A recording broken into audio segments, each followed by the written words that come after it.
Hola, buenas. En primer lugar, me gustaría agradecer a Ana la posibilidad de formar parte de esta tercera semana de acompañamiento oncológico. Espero poder aportar, espero que os sea de utilidad esto que voy a presentaros. Mi nombre es Ada, y soy psicóloga sanitaria, y me he ido especializando en acompañar a personas con dolor y con otras enfermedades crónicas. Y bueno, me gusta contarlo porque creo que une un poco, ¿no? Y es que yo me especialicé en este área porque yo misma padezco dolor crónico desde hace casi 10 años y sentí esa falta de profesionales que hay en este ámbito. Así que bueno, pues espero que lo dicho sea de ayuda. Esta herramienta que al final lo que quiero compartir sobre todo es una herramienta que hago, que trabajo mucho en terapia y, y que en este proceso tan duro que es un proceso oncológico, pues os ayude un poquito a llevarlo mejor. La ponencia la he titulado Manejar el dolor conectando con la sensación de seguridad.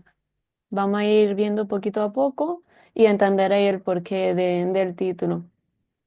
Entonces, para comenzar, antes de irnos al dolor en un proceso oncológico, pues quería definir lo que es el dolor, porque aquí ya vamos a ver pues, el componente psicológico que tiene, aun cuando se deba a un daño completamente físico, pues también tiene un componente psicológico y también social.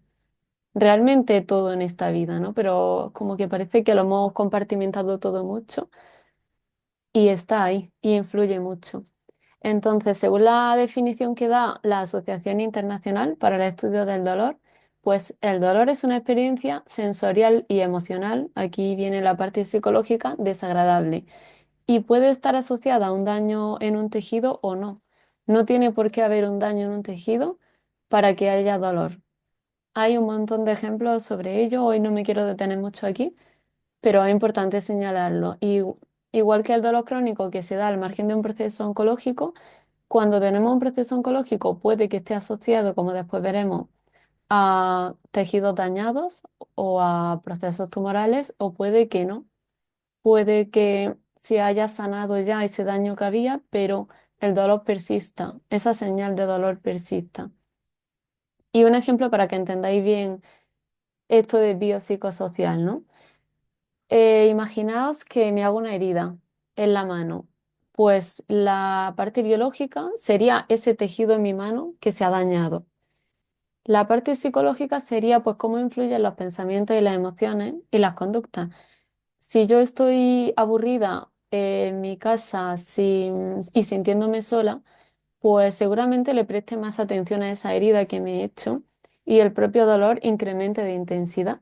Sin embargo, si ese día estoy rodeada de mi gente querida haciendo una actividad que disfruto mucho, es muy probable que para mí sea menos importante esa herida que me he hecho, incluso ni le presta atención.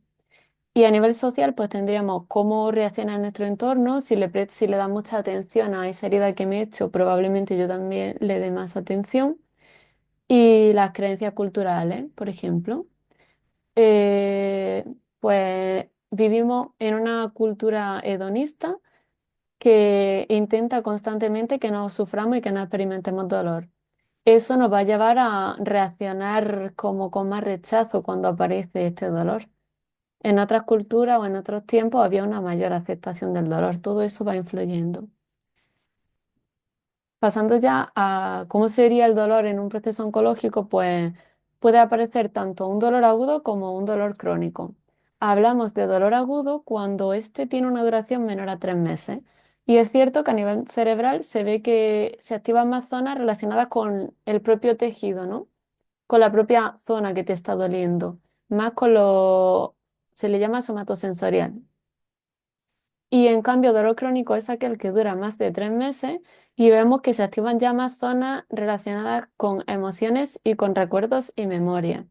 Ya pasa a tener mucho más peso la parte, podríamos decir, psicológica en ese mantenimiento, que también inconsciente, ¿eh? No, no todo es consciente. Las memorias, por ejemplo, se nos activan, los recuerdos, si si a mí me han dado muchos episodios de dolor en el hospital o en una casa concreta, pues es más probable que ahí me vuelva a aparecer porque se me van activando esas memorias. Y también muy importante decir que crónico no significa que sea para siempre, solo indica la temporalidad, que dura más de 3 meses. Luego, pues hay casos y casos de dolor crónico, pero a priori no tiene por qué ser para siempre.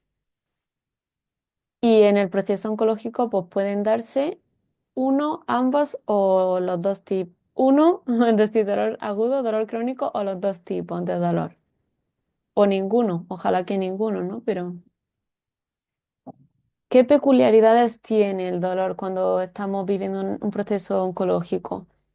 Para empezar, las causas pueden ser muy diferentes. Por ejemplo, pueden deberse a efectos secundarios de los tratamientos, de la radio, de la quimio.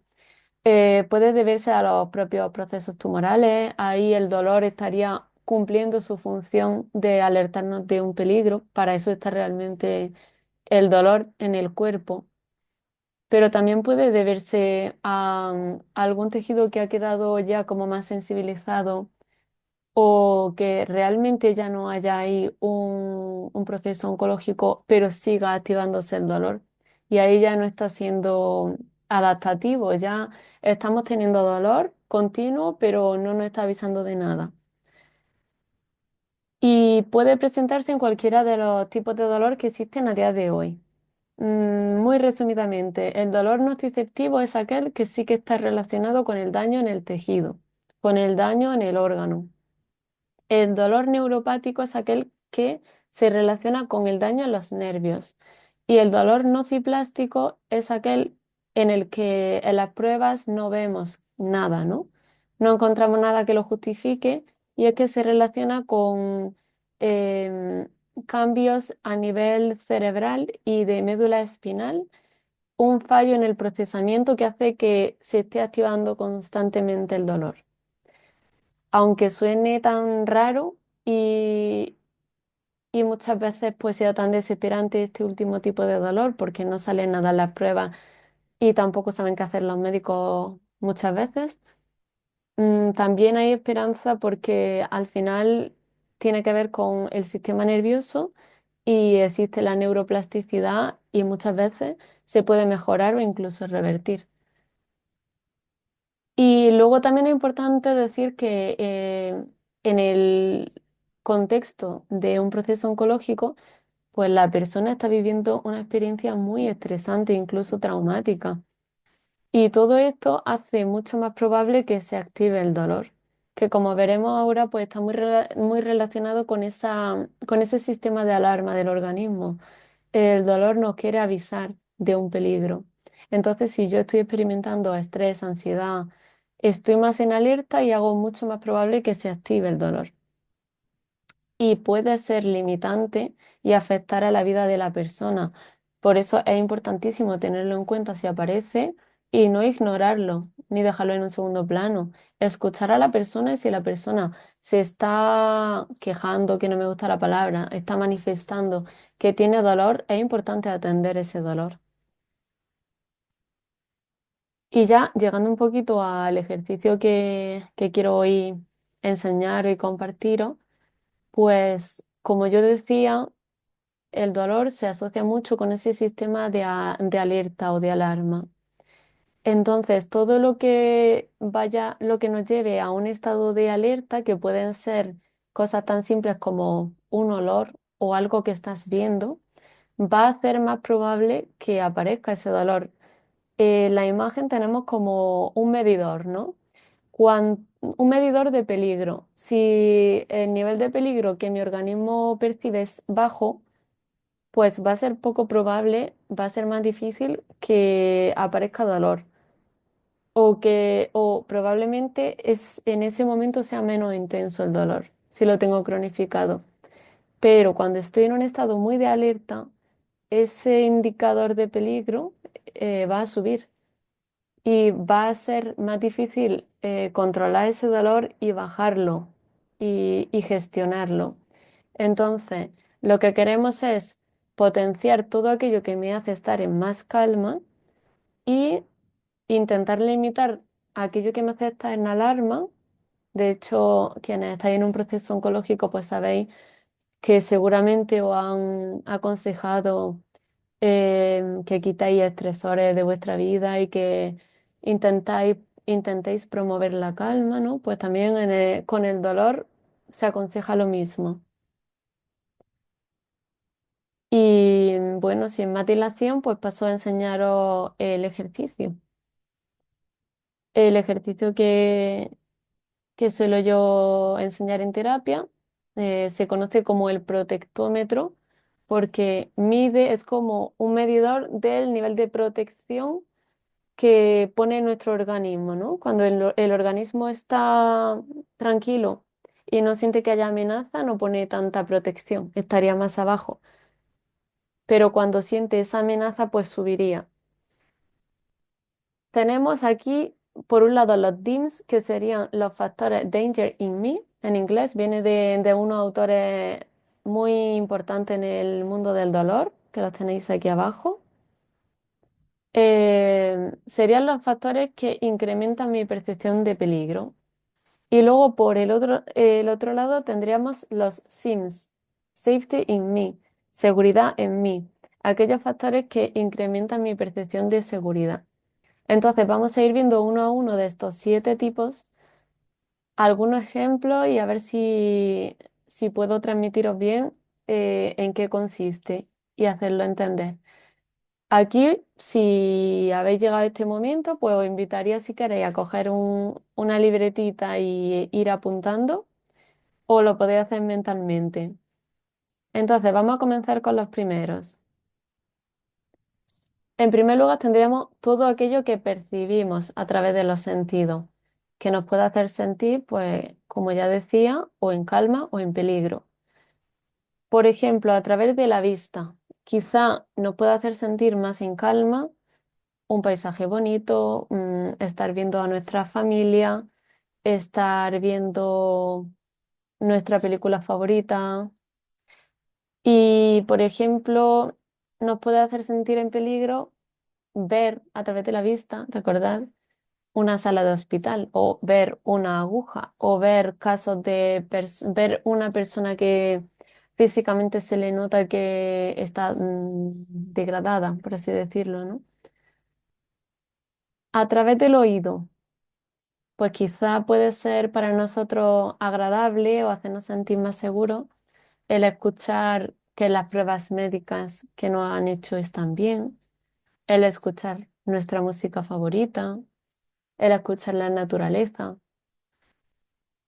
Y que sea para nosotros desagradable o incrementar esa sensación de alerta, escuchar a familiares que son ruidosos o a vecinos que son ruidosos, obras, todo eso parece que no, pero poco a poco vas juntando factores y afecta. Pensad en un día en el que estáis con silencio de fondo o solo tengáis una musiquita agradable versus un día en el que los vecinos no paran de hacer ruido con las obras. Ya te pone el cuerpo más en alerta. A nivel del olfato, pues sería agradable, por ejemplo, oler tu perfume favorito o flores que te guste cómo huelen. Y en el otro sentido podría generarte alerta o amenaza el olor de una clínica dental, he puesto aquí como ejemplo, porque para mucha gente ese olor a dentista pues lo asocian con algo desagradable. Luego pasamos al tacto y en el tacto pues podríamos tener como agradable un masaje o quizá pues algo con una textura que nos resulte confortante, por ejemplo el jersey o un juguetito de pelo o una textura así gelatinosa que nos guste. Y en factores que podrían suponer una amenaza, he puesto de ejemplo el pinchazo de una aguja. No suele ser muy agradable, ¿no? O quizá imaginaos que no os gustan los reptiles. Pues coger un reptil y en la mano esa textura quizá ya te genera un poco de alerta y amenaza. En cuanto al sentido del gusto, pues en positivo. por ir acortando y no ir diciendo todo el rato seguridad y amenaza, tendríamos nuestro plato favorito, una bebida que no cueste mucho. Incluso aquí pues la temperatura influye, ¿no? Un café calentito, un chocolate calentito en invierno. Y a nivel negativo, pues tendríamos una comida insípida y acartonada, he puesto, porque entiendo que quien ha pasado por hospitales suele asociar este tipo de comida insípida al hospital y no le recuerda en general a un momento agradable. Entonces aquí ya tendríamos todas las cosas que percibimos que nos pueden afectar. Pasamos a las cosas que hacemos. Voy a empezar por las negativas. Nos podrían producir más amenaza el buscar información sin parar en Google o en Internet sobre enfermedades, sobre efectos secundarios, sobre posibles complicaciones, sobre el dolor. Mm, Realmente lo más probable es que tampoco encuentres la información que necesitas para tu caso en concreto y que estés mucho tiempo de tu día dándole vueltas a ese tema con ansiedad y pensamiento cíclico en torno a ello. Y todo esto pues te lleva a estar más en alerta. Y de hecho pues se ha demostrado que incluso los pensamientos pueden activar el dolor. Un solo pensamiento sobre el miedo que te puede producir el dolor ya puede activar el dolor, centrándonos en el dolor, que es lo que hoy estamos viendo. O, por ejemplo, aislarte socialmente también hace más probable que se active el dolor, también puede llevarte a sentirte solo, a sentirte incomprendido, a prestar más atención a lo que está pasando en tu cuerpo, desagradable. Si estamos con gente, pues tenemos la atención en general en ellos, también en el ambiente, en lo que estamos haciendo. Y luego cosas que podemos hacer que serían positivas, que nos podrían producir seguridad y calma, serían en primer lugar el ejercicio guiado por profesionales que estén especializados. Yo que soy de Granada, pues aquí tenemos la Guapo. Cada vez se está viendo, bueno, es que exactamente no sabría decir, ¿no? Pero es como una asociación muy grande que se ha creado, que la creó Spiriman, la que se ve la importancia del ejercicio físico en este momento de atravesar un proceso oncológico y cada vez se sabe más lo importante que es y cuánto beneficia en la recuperación el realizar ejercicio físico. Además, te hace sentir más capaz, más fuerte, te hace sentir que tienes em, agencia, que tienes capacidad de hacer algo por ti, por tu sanación. Y luego tendríamos también el practicar hobbies y distracciones, el que nuestra vida no gire en torno al dolor y a la enfermedad, sino seguir realizando actividades que nos aportan bienestar y nos dan sentido a nuestro día. En tercer lugar, tenemos las cosas que nos decimos a nosotros mismos. En negativo, nos haría estar más en alerta frases como ¿por qué a mí? ¿Por qué me ha tenido que tocar a mí? ¿Qué injusto es esto? O, por ejemplo, esto solo puede ir a peor. Ahí vemos desesperanza. En positivo, son frases que al final nos harían estar más seguros y más calmados. Hay luz al final del túnel, hay esperanza, hay posibilidad de sanación y de mejora. Estoy en buenas manos, confío en los profesionales que me acompañan. O mi familia está ahí, tengo buen apoyo social. En cuarto lugar, tenemos las cosas que creemos. Parece similar, pero aquí yo quiero irme a creencias que tenemos más arraigadas, ¿no? Lo otro serían cosas que nos vamos diciendo en nuestro día a día y las creencias serían como que las tenemos más ahí, más en el interior, ¿no? Que las tenemos muy metidas dentro de nosotros. Por un lado, a nivel de lo que nos hace sentir más alerta y más sin amenaza, pues estaría el creer que el dolor va a ser para siempre, tenerlo como muy metido eso, ¿no? Que nos hayan enseñado que esto ya va a ser para siempre y que solo puede ir a peor. o pensar que esto no me debería de estar pasando. El estar internamente muy enfadado por la situación. El no aceptar que esta situación pues te ha tocado. em, Sin más, estar peleado con lo que estás viviendo. Y a nivel positivo, pues tendríamos el creer en los profesionales de la salud, el tener una creencia general de que los profesionales de la salud son personas actualizadas que están ahí para ayudarnos y que se comprometen, ¿no? Una visión positiva de ellos. Esto sería protector y nos haría que sea menos probable eso, que el dolor incremente y se active. O el tener esa esperanza y ese confiar en la vida como muy arraigado dentro de nosotros. En quinto lugar, lugares a los que vamos también nos afectan. Y bueno, hoy estamos viéndolo con el dolor, pero realmente este ejercicio nos va a afectar al dolor, a la ansiedad y al estado de ánimo. A todo esto. Podéis, realmente lo que pongáis seguramente os afecte a todo eso. A nivel negativo, pues por ejemplo tendríamos el hospital o grandes centros comerciales, lugares en los que hay mucha estimulación. En general a las personas con dolor les sobrecargan mucho. Y a nivel positivo, he puesto ejemplos de lo que yo suelo ver, ¿vale? La naturaleza suele ser muy positiva para la gente. El ir a la casa de una persona querida o ir a algún lugar que nos recuerde a momentos agradables de nuestra vida. O, por ejemplo, ir al cine o ir a otro lugar donde solamos practicar un hobby que nos guste. Sexto lugar, ya solo nos quedan dos, la gente que hay en nuestra vida.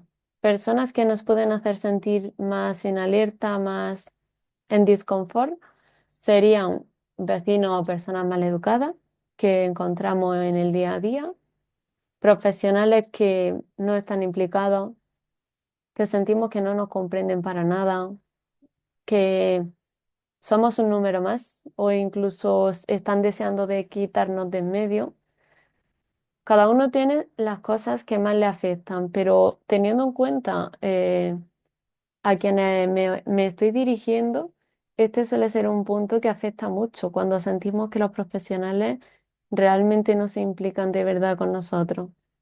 Y suele afectar mucho. Entonces, todo esto es muy importante tenerlo en cuenta porque si un día tengo una consulta y yo tengo mucho miedo a que el profesional no me comprenda, pues ese día es muy importante que tenga en cuenta todo lo positivo, todas las partes positivas que estamos viendo, ¿no? Por ejemplo, pues con lo que tenemos aquí, quizá mi pareja o un amigo cercano que sí que me entiende, pues es importante que ese día me acompañe a la consulta médica y quizá me puedo llevar un olor suave que a mí me haga sentir bien y una música relajante para ir escuchándola mientras. Es decir, al final es un poco ir jugando con todos estos factores. Y si vemos que va a darse uno que nos afecta mucho negativamente, intentar buscar de los positivos en nuestro día a día. También he puesto como ejemplos de negativos los políticos, que muchas veces nos ponen ya en estrés. Y como positivos, como ya he dicho, pareja, amigos, hijos o profesionales que sí que vemos actualizados y sí que vemos implicados con nosotros. Y en séptimo lugar estarían cosas que pasan en nuestro cuerpo. Cuando sentimos síntomas desagradables, síntomas nuevos, el propio dolor, cuando tenemos ansiedad, bajo estado de ánimo, inquietud, todo eso nos lleva a estar más en alerta. Sin embargo, cuando en nuestro cuerpo sentimos la calma, sentimos el amor, sentimos la ilusión, nos sentimos fuertes a nivel muscular, sentimos que nuestro cuerpo es capaz de dar una caminata, todo eso nos hace sentir más en calma y con mayor seguridad. Entonces, viendo todo lo que hemos visto, que como el vídeo va a quedar grabado, podéis volver a la primera diapositiva si queréis, en la que salía todo junto, ¿no? Pues como he ido diciendo, lo importante y el objetivo aquí va a ser maximizar aquellas señales que nos crean seguridad y minimizar en la medida de lo posible las que nos crean amenaza. Y cuando aparecen, cuando tengo que ir a esa prueba del médico, cuando me tienen que ingresar, cuando tengo unos vecinos que no paran de molestar, pues tomar conciencia de que está apareciendo uno de esos factores que nos influyen negativamente y intentar, con más razón todavía, maximizar todo aquello que nos genera seguridad. Hacer por nosotros, intentar ayudarnos a nosotros mismos. Muchas veces creemos que no podemos hacer mucho por nosotros, que estamos mal porque la vida es injusta o tenemos mala suerte, pero aquí estamos viendo que hay muchas cosas que podemos hacer en nuestro día a día para mejorar cómo nos sentimos. Y esto no es milagroso. Hay gente a la que le ayuda muchísimo, hay momentos en los que sí que vamos a conseguir que el dolor disminuya un montón, pero bueno, al final es una herramienta más, pero nos recuerda, y para mí esto es importantísimo eso, que nosotros podemos hacer mucho por nosotros mismos, más de lo que a veces creemos. Otras recomendaciones que os doy eh, a la hora de afrontar el dolor cuando estamos viviendo un proceso oncológico sería el contar con un enfoque multidisciplinar, el contar con fisioterapeutas especializados, el contar con psicólogos, el contar con médicos. Muchas veces hace falta también medicación para afrontar el dolor, para controlarlo, para bajar la intensidad, que a poder ser después se irá reduciendo, retirando, pero muchas veces hace falta esa ayuda. Los fisioterapeutas y los entrenadores personales especializados son fundamentales porque la parte del ejercicio, de la activación, es fundamental para el dolor crónico y para el proceso oncológico, para ambos. Y los psicólogos también son súper importantes porque, como hemos visto, la parte emocional, la parte de los recuerdos que tenemos asociados aunque no nos demos cuenta, todas las conductas que se generan en torno al dolor, todo lo que empezamos a evitar hacer porque nos genera dolor, todo eso influye en su mantenimiento. Y lo duro que es, lo duro que son ambos procesos, ¿no? Los duelos que hay que atravesar, cómo afecta nuestra identidad. Todo eso, pues si tú sientes que necesitas esa ayuda, es importante buscar un profesional de la psicología que te acompañe, nutricionistas que también sepan de dolor. Aquí pues tenemos como ese doble reto, ¿no? Que queremos tanto em, satisfacer o cubrir las necesidades de un proceso oncológico como las del dolor crónico. Entonces es importante buscar a personas que sepan un poco de las dos cosas. Y después, pues a nivel psicológico, ¿qué otras cosas, qué, qué herramientas o qué cosas trabajo yo o otras compañeras y compañeros psicólogos en terapia? Pues es importante trabajar técnicas de distracción porque al final la atención es importantísima y como dice una gran profesional del dolor con la que trabajo, que es Almudena Mateos, si yo tengo el dolor, cojo la botella como ella hace, si yo tengo el dolor aquí y estoy todo el rato mirándolo aquí, va a ser súper difícil hacer otra cosa que no sea dolor, dolor, dolor, dolor. Pero si yo empiezo a trabajar técnicas de distracción, empiezo a centrar mi atención en otra cosa, el dolor no va a desaparecer, no se va a ir por arte de magia, porque yo esté centrada en una película o en un ejercicio o en dibujar un cuadro, pero a lo mejor ya está aquí o está aquí. Y al darle menor importancia, al prestarle menor atención, va a ser más llevadero, voy a realizar más cosas que me hagan sentir plena y realizada en mi día a día, y es bastante probable que secundariamente disminuya incluso la intensidad. Relajación también es súper importante porque, como hemos visto, está muy relacionado el dolor con ese sistema de alerta, de lucha y huida. y el contrario sería el parasimpático, el que nos lleva a la relajación. Entonces, diferentes técnicas. De mindfulness, de atención plena también lo trabajamos mucho. Aquí trabajamos mucho la aceptación de esas sensaciones de dolor también, que es muy difícil a veces mirar ese dolor sin una resistencia, mirarlo desde otro punto de vista. Y bueno, por ejemplo, la terapia cognitivo-conductual, que es de la que más evidencia tiene, el trabajo de trauma, veo mucho trauma médico, veo también muchísimo el duelo y la pérdida de la identidad. Vivimos muchísimo duelo, las personas que pasamos por dolor crónico y las que pasáis por un proceso oncológico también. La persona que era antes versus la que soy ahora, lo que podía hacer antes versus lo que puedo hacer ahora, el cambio del estilo de vida, cuando tenemos que dejar de trabajar, todo eso son procesos pues muy duros. Y recordaros lo que pongo aquí debajo, que no tienes que poder con todo tú solo, no tienes por qué. Quizá no quieras buscar ayuda profesional y también es respetable, pero no tienes por qué poder con todo tú solo. Apóyate en tu comunidad, apóyate en tu familia y si lo necesitas, apóyate en los profesionales que están ahí para ayudarte y que llevan estudiando e intentando mejorar estas situaciones mucho tiempo. Y bueno, aquí os dejo ya por último mi contacto. Si os apetece, pues podéis seguirme en Instagram. Aquí tenéis mi email. O si me queréis buscar en Google, pues si ponéis Ada Raya, psicóloga dolor, os saldré seguramente.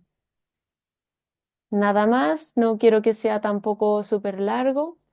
Espero que se haya entendido la idea de la presentación, espero que os sea de ayuda y os deseo lo mejor del mundo, deseo que vuestro proceso vaya bien, deseo que em, seáis cada vez más capaces de afrontar el dolor de una forma en la que no limite vuestra vida y no sea el centro de vuestra vida, sino que podáis seguir haciendo cosas que os hacen sentir bien, que os hacen sentir realizados como personas.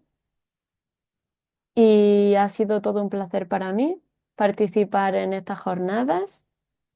Un abrazo grande.